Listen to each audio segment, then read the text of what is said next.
So let us begin with lecture 5 of electrostatic potential and capacitance.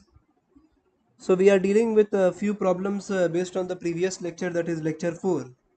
So let us deal with the first problem.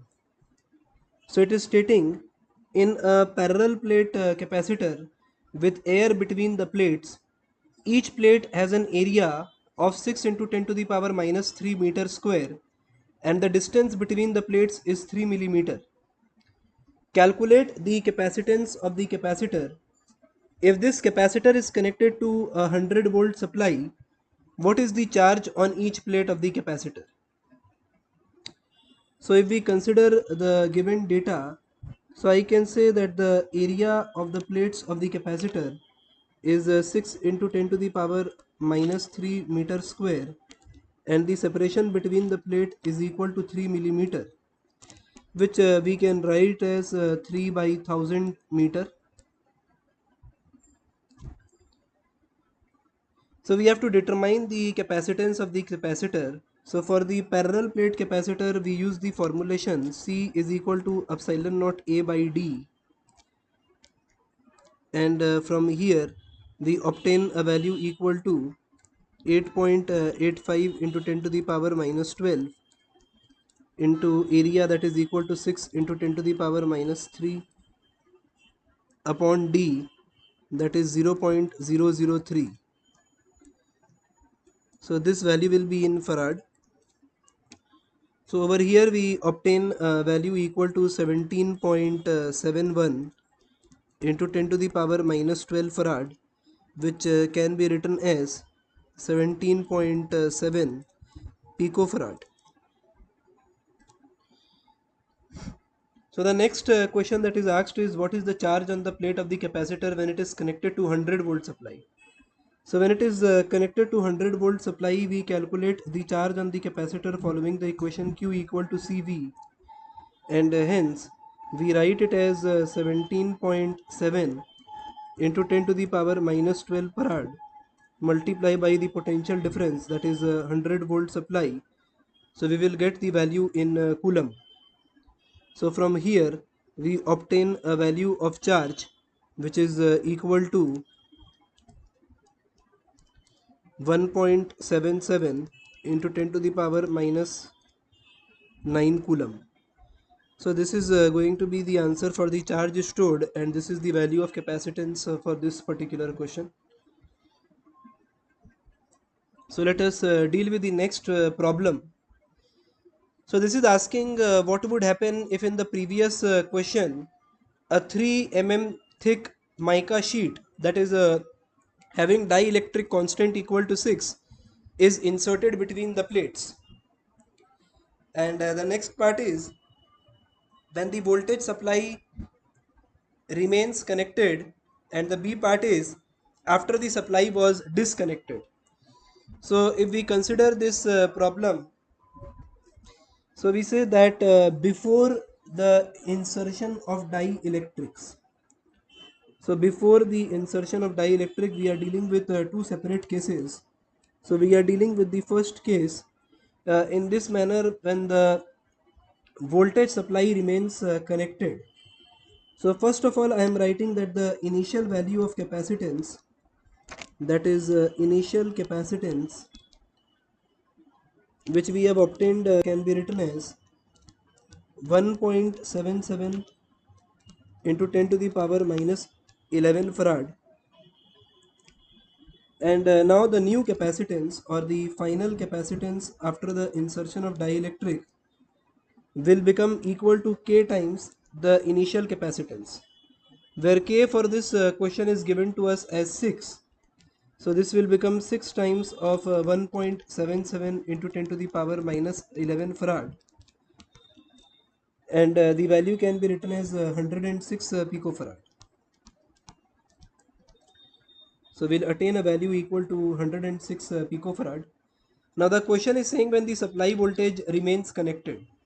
So when the supply voltage remains connected, I say that the value of potential difference remains the same, and hence the value of potential difference, that is V, remains constant throughout the insertion of dielectrics, and hence I say that the charge on the capacitor will change. We say that the charge on the capacitor will change, and hence I write that the potential difference or the being equal to 100 volt. So the value of new charge on the capacitor, that is Q final, can be written as final capacitance into potential difference, that is 106 picofarad into 100 volt supply. So over here we obtain a value equal to 1.06 into 10 to the power minus 8 coulomb. So we obtain a value equal to 1.06 10 to the power minus 8 coulomb, and the potential difference remains the constant, that is it remains equal to 100 volt. Now let us consider another part, which is B part. So I am just making slight modification in this part only. So this time what we are doing is we are solving for B part. Now in this case the question is saying the supply was disconnected. So when the supply was disconnected, so this implies that the capacitor system is behaving like an isolated system where the charge remains constant, where the charge remains constant, and the value of charge can be calculated in this way. So we have already seen that the value of charge on each plate of the capacitor in the previous problem was calculated as 1.77 into 10 to the power minus 9 coulomb. So if we use this value of charge, so the charge remains constant while the dielectric is inserted, as a result of which the new capacitance become equal to 106 picofarad, and hence I can say that the value of voltage will become V dash, which is equal to Q by C dash. So Q is equal to 1.77 10 to the power minus 9 upon the new capacitance, that is equal to 106 picofarad. So 106 into 10 to the power minus 12, and the value will be in volt. So we observe that the new voltage will fall down to 16.7 volt. So in this case, that is in the B part, the charge remains constant but the value of potential fall down to 16.7 volt. Let us deal with the next problem. The question is stating a 600 picofarad capacitor is charged by a 200 volt supply. It is then disconnected from the supply and is connected to another uncharged 600 picofarad capacitor. How much electrostatic energy is lost in this process? So if we consider this problem, so we consider it in this way, that initially the capacitor that was 600 picofarad is connected to 200 volt supply. So we are considering something like this, that this capacitor is connected to 200 volt supply and is having a value equal to 600 picofarad. So in this case, we will be calculating two things over here. That is, we will be calculating the value of energy stored. So the energy is stored, and we are calling it the initial energy which is stored in this capacitor. So we calculate it as equal to half CV square. So if we calculate using half CV square, so we can say half the value of capacitance is equal to 600 into 10 to the power minus 12, and V square, that is 200 whole square. So this is the value which we calculate, and we end up getting a value equal to 1.2 into 10 to the power minus 5 joule. Now the question is saying it is then disconnected from the supply and is connected to another uncharged 600 picofarad capacitor. So before this, let us also calculate the initial charge on this capacitor. So if I calculate the initial charge on the capacitor, then we can say that Q is equal to C into V. So 600 picofarad, that is 600 into 10 to the power minus 12 into V, that is 1200. So from here we obtain the value of a charge as equal to 12 into 10 to the power minus 8 coulomb. So now as per question, we can say that it is disconnected from the supply and it is connected to another capacitor. So we are drawing another capacitor with a different color. So another identical capacitor is connected. So I can use over here, so I'm telling you an expression in case if the capacitor value is given different. So we say that the charge is conserved between them and the potential difference is same for both. So I can say that in such cases, if I consider that the initial charge is equal to Q, so I say that the charge is distributed between the two plates as Q1 and Q2. So initially this is the charge. Finally this charge is distributed between the two plates, and let us consider that the value of capacitance is C1 and C2. So I can say that from the expression Q equal to CV, I can say that the value of potential difference across them, that is Q1 by C1, is equal to Q2 by C2. So if we say Q1 by C1 is equal to Q2 by C2, so from here I can say that since the capacitance is same, that is each one is equal to 600 picofarad, so Q1 is equal to Q2, and hence the charge on them will get equally distributed and will be equal to 6 into 10 to the power of minus 8 coulomb.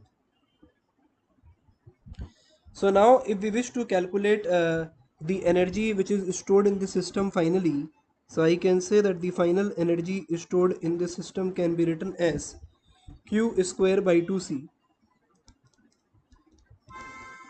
that is Q square by twice the value of capacitance. Over here we have 600 picofarad, and we will multiply it by 2 because it is divided into the two charges, so for both of them the contribution will come equal. So we are writing it as half Q square by 2C into 2, and the value over here is calculated as zero point 0.6 into 10 to the power minus 5 joule. So the initial energy calculation value was equal to, so U initial was equal to 1.2 into 10 to the power minus 5 joule, and the final value is coming out to be equal to zero point 0.6 into 10 to the power minus 5 joule, and hence I can say that the energy lost in this process, so the energy lost in this process can be calculated as the difference between them, and that is equal to zero point 0.6 into 10 to the power minus 5 joule, which can also be written as 6 into 10 to the power of minus 6. So now let us discuss about the combination of capacitors.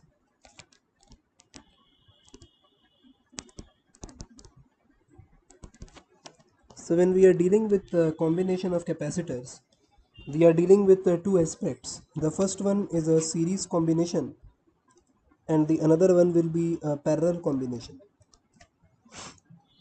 So when we say that the capacitors are connected in series, so we mean to say something like this, that one capacitor is connected with another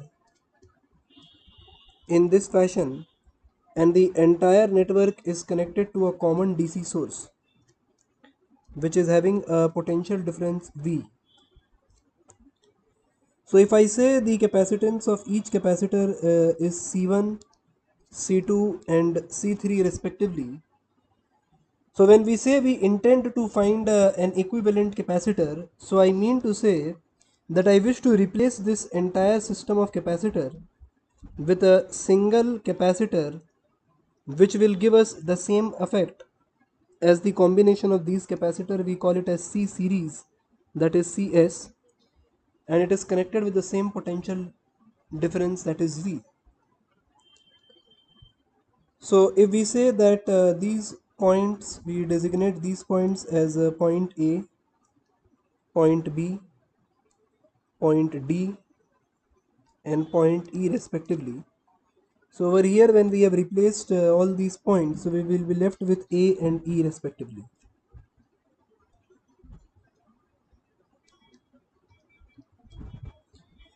Now I say that the charge on each capacitor in case of series combination will be same. So if I say that this plate acquires a positive charge of plus Q, then the plate corresponding to the positive plate will find a negative charge minus Q on it. And similarly, the other capacitor will acquire a positive charge on one plate.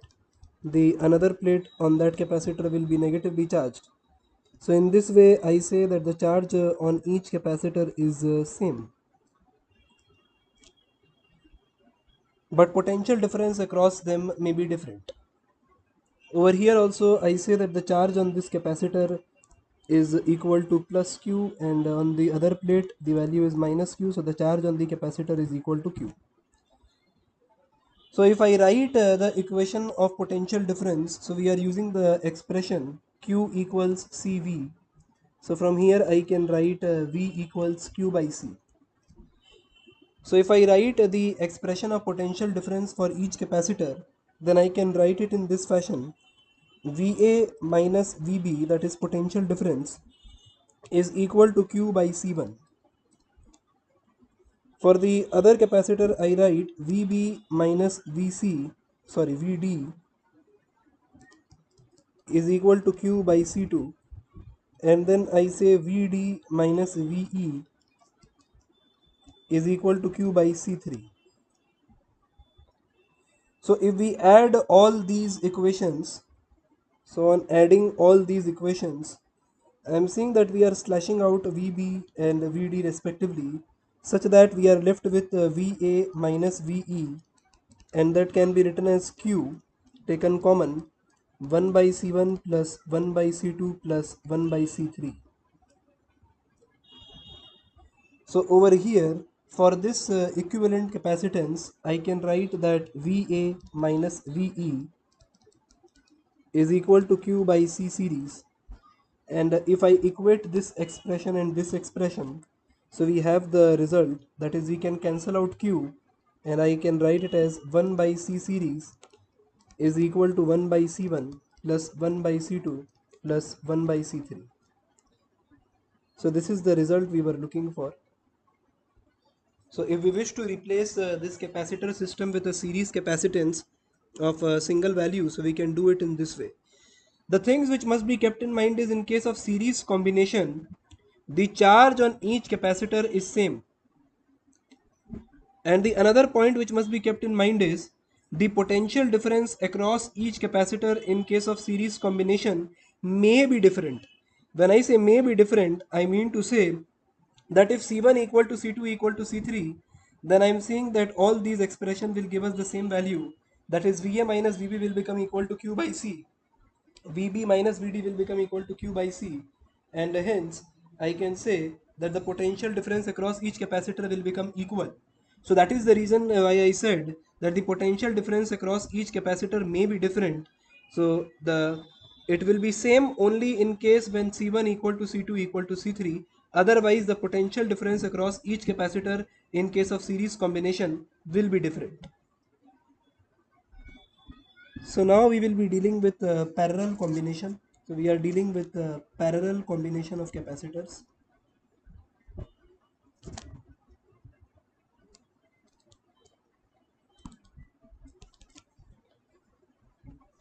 So if we consider parallel combination,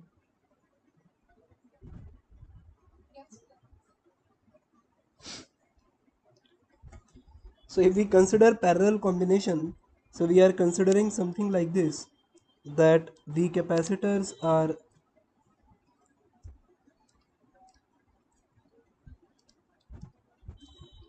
connected like this with a common battery source or a potential V, such that the values of capacitor is C1, C2 and C3 respectively. And I say that a charge Q1 will be in the capacitor C1, a charge Q2 will be in capacitor C2 and charge Q3 will be in capacitor C3. And when I say that we are looking for a parallel combination, so I mean to say that we wish to replace this entire capacitive system with a single capacitor which will offer us the equivalent capacitance, which I am calling it as C parallel, and is connected to a potential difference V. So the charge on this capacitor will be equal to the sum of all these charges, which I write it as capital Q is equal to Q1 plus Q2 plus Q3. So the charge on this capacitor must be equal to the combination of all these capacitors, that is sum of these capacitors. In case of a parallel combination, the potential difference across all the capacitors is the same. The charge on each capacitor may be different. So I say that the potential difference across them is same, and the this one is P, this one is capital Q, this one is P, this one is sorry, we'll use another notation because P and Q will be confusing for us. So we will be using M and M. So if this is M and N, this is also M and N. So if we use the expression Q is equal to CV for each of this system, so I can write that Q1 is equal to C1V, Q2 equal to C2V, Q3 equal to C3V, and hence over here I can write that capital Q is equal to CPV. So if I use this equation, that is capital Q is equal to sum of all these charges, so I can write it in this way, that capital Q is equal to Q1 plus Q2 plus Q3, and hence we can write it as CPV is equal to C1V plus C2V plus C3V, and we can chop out V to obtain C parallel is equal to C1 plus C2 plus C3. So this becomes our required answer. So in case of parallel combination of the capacitors, the capacitance values can be added together to give us the equivalent capacitance for the entire parallel combination.